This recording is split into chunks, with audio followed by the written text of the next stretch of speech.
Hello everyone, NCERT Hindi medium में आप सभी का स्वागत है। बच्चों, आज हम अध्याय 1 फसल उत्पादन एवं प्रबंध का अध्ययन करने जा रहे हैं। चलिए प्रारंभ करते हैं। ग्रीष्मावकाश में पहेली एवं बूझो अपने चाचा के घर गए। उनके चाचा एक किसान हैं। एक दिन उन्होंने खेत में कुछ औजार देखे, जैसे कि खुरपी, दरांती, बेलचा, हल इत्यादि। आइए देखिए यह बालिका क्या कह रही है। भोजन का बड़े स्तर पर उत्पादन करना आवश्यक है। एक विशाल जनसंख्या को भोजन प्रदान करने के लिए इसका नियमित उत्पादन, उचित प्रबंधन एवं वितरण आवश्यक है। देखिए बूझो क्या कह रहे हैं। मैं जानना चाहता हूं कि हम इन औजारों का उपयोग कहां और कैसे करते हैं। चलिए कृषि पद्धतियां देखते हैं। आप पढ़ चुके हैं कि सभी सजीवों को भोजन की आवश्यकता होती है। पौधे अपना भोजन स्वयं बना सकते हैं। क्या आपको याद है कि हरे पौधे अपना भोजन किस प्रकार संश्लेषित करते हैं? मनुष्य सहित सभी जंतु भोजन बनाने में असमर्थ हैं।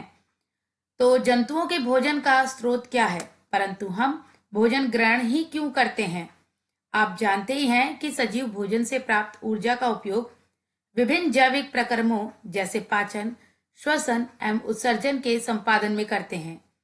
हम अपना भोजन पौधों अथवा जंतुओं या दोनों से ही प्राप्त करते हैं। जब एक ही किस्म के पौधे किसी स्थान पर बड़े पैमाने पर उगाए जाते हैं तो उसे फसल कहते हैं। उदाहरण के लिए गेहूं की फसल का अर्थ है कि खेत में उगाए जाने वाले सभी पौधे गेहूं के हैं। आप जानते ही हैं कि फसलें विभिन्न प्रकार की होती हैं, जैसे कि अन्न, सब्जियां एवं फल।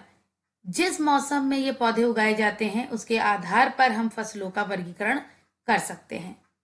बच्चों देखिए इस बॉक्स में क्या लिखा है, इसे पढ़ते हैं। लगभग 10,000 ईस्वी पूर्व तक मनुष्य घुमंतु थे, यानी इधर उधर घूमते रहते थे। वे एक स्थान से दूसरे स्थान तक भोजन एवं आवास की खोज में समूह में विचरण करते रहते थे। वे कच्चे फल और सब्जियां खाते थे और उन्होंने भोजन के लिए जंतुओं का शिकार करना प्रारंभ किया। कालांतर में खेती कर चावल, गेहूं एवं अन्य खाद्य फसलों को उत्पादित कर सके। इस प्रकार कृषि का प्रारंभ हुआ। चलिए आगे पढ़ते हैं। भारत एक विशाल देश है। यहाँ ताप, आर्द्रता और वर्षा जैसी जलवायु परिस्थितियां एक क्षेत्र से दूसरे क्षेत्र में भिन्न है। अतः देश के विभिन्न भागों में विविध प्रकार की फसलें उगाई जाती हैं। इस विविधता के बावजूद मोटे तौर पर फसलों को दो भागों में बांटा जा सकता है। वे इस प्रकार हैं। पहली खरीफ फसल, दूसरी रबी फसल। देखिए नंबर 1 खरीफ फसल में देखते हैं। वह फसल जिन्हें वर्षा ऋतु में बोया जाता है खरीफ फसल कहलाती है। भारत में वर्षा ऋतु सामान्यतः जून से सितंबर तक होती है। धान, मक्का, सोयाबीन, मूंगफली, कपास इत्यादि खरीफ फसलें हैं। नंबर 2 रबी फसल। शीत ऋतु अक्टूबर से मार्च तक में उगाई जाने वाली फसलें रबी फसलें कहलाती हैं। गेहूं, चना, मटर, सरसों तथा अलसी रबी फसल के उदाहरण हैं। इसके अलावा कई स्थानों पर दालें और सब्जियां ग्रीष्म में उगाई जाती हैं। आइए आगे चलते हैं। 1.2 आधारित फसल पद्धतियां। आइए देखें।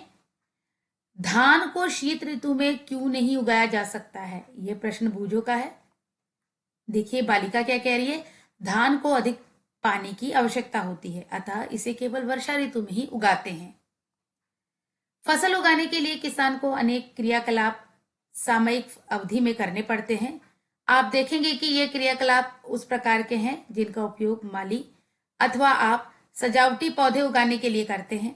ये क्रियाकलाप अथवा कार्य पद्धतियां जो आगे दिए गए हैं, ये देखिए। नंबर 1 मिट्टी तैयार करना, नंबर 2 बुआई, नंबर 3 खाद एवं उर्वरक देना, नंबर 4 सिंचाई, नंबर 5 खरपतवार से सुरक्षा, नंबर 6 कटाई, नंबर 7 भंडारण। यानी पहले मिट्टी तैयार की जाती है, फिर उसमें हम बोते हैं बीज, फिर उसमें खाद डालते हैं, उर्वरक देते हैं, उसके बाद सिंचाई देते हैं, करते हैं यानी पानी देते हैं। उसके बाद फसल उगती है तो उसमें जो खरपतवार होते हैं उनको हम हटाते हैं।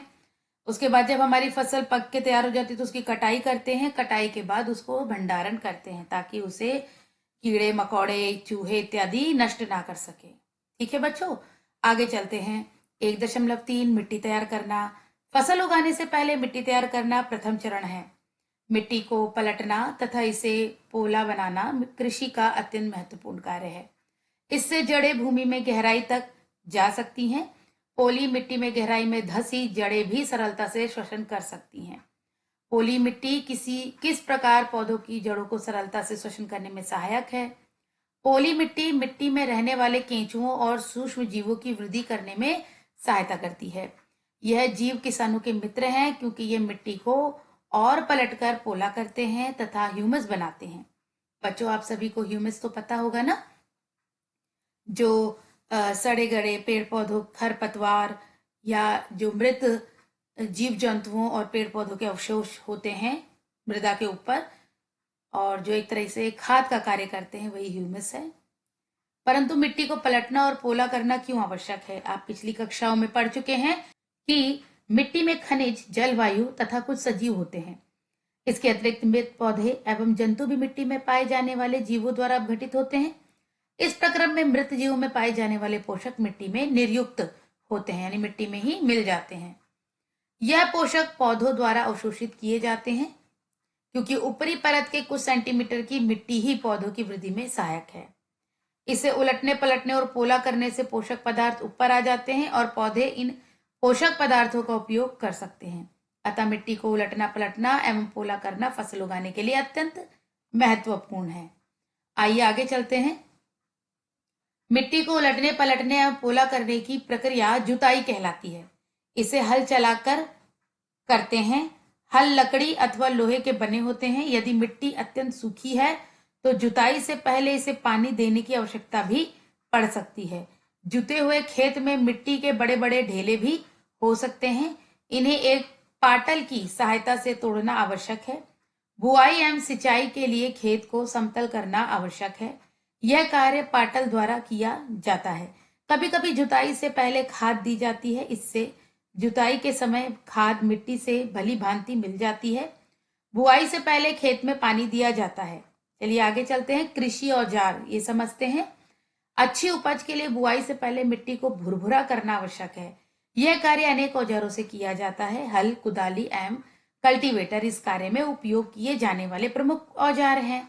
हल, चलिए इन औजारों को देखते हैं। पहला है हल। हल क्या है? प्राचीन काल से हल का उपयोग जुताई, खाद उर्वरक मिलाने, खरपतवार निकालने एवं मिट्टी खुरचने के लिए किया जाता रहा है। यह औजार लकड़ी का बना होता है जिसे बैलों की जोड़ी अथवा अन्य पशुओं जैसे घोड़े, ऊंट की सहायता से खींचा जाता है। इसमें लोहे की मजबूत तिकोनी पत्ती होती है जिसे फाल कहते हैं।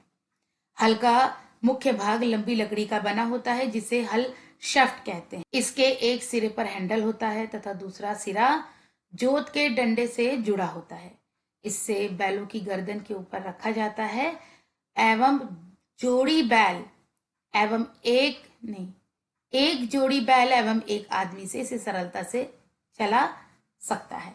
एक जोड़ी बैल एवं एक आदमी से सरलता से चला सकता है, जैसा कि चित्र 1.11 ए में दिया है। ये देखिए, ये एक जोड़ी बैल है और ये एक व्यक्ति है, ये इसे चला सकता है। ये देखिए हल शिफ्ट है, ये जोत है जो कंधे पे रखा है बैलों के, और ये जो किनारे फाल लगी हुई है लोहे की होती है जिससे कि मिट्टी की खुदाई हो सके। ये देखिए ये हल है। चलिए आगे चलते हैं बच्चों। आजकल लोहे के हल तेजी से देसी लकड़ी के हल की जगह ले रहे हैं। अगला है कुदाली। यह एक सरल औजार है जिसका उपयोग खरपतवार निकालने एवं मिट्टी को पोला करने के लिए किया जाता है। इसमें लकड़ी अथवा लोहे की छड़ होती है जिसके एक सिरे पर लोहे की और मुड़ी प्लेट लगी होती है जो ब्लेड की तरह कार्य करती है। इसका दूसरा सिरा पशुओं द्वारा खींचा जाता है। ये देखिए, ये पकड़ है, ये हैंडल है, ये जोत है, ये छड़ है, ये मुड़ी प्लेट है। बच्चों इसी को हम कुदाली कहते हैं। ठीक है, ये चित्र 1.1 बी है। आगे चलते हैं कल्टीवेटर पे। आजकल जुताई ट्रैक्टर द्वारा संचालित कल्टीवेटर से की जाती है।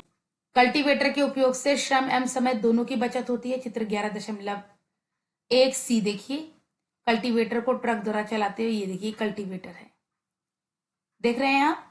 जैसे हल से हम एक एक लाइन एक खुदाई करते हैं। ये कल्टीवेटर में कई फाल लगे होते हैं, इकट्ठे काफी दूर तक जो है जोत लिया जाता है खेत। ठीक है बच्चों, तो बच्चों आज हमने यहीं तक अध्ययन किया है। आगे के वीडियो में आगे का अध्ययन करेंगे। तो मिलते हैं नेक्स्ट वीडियो में। Goodbye everyone.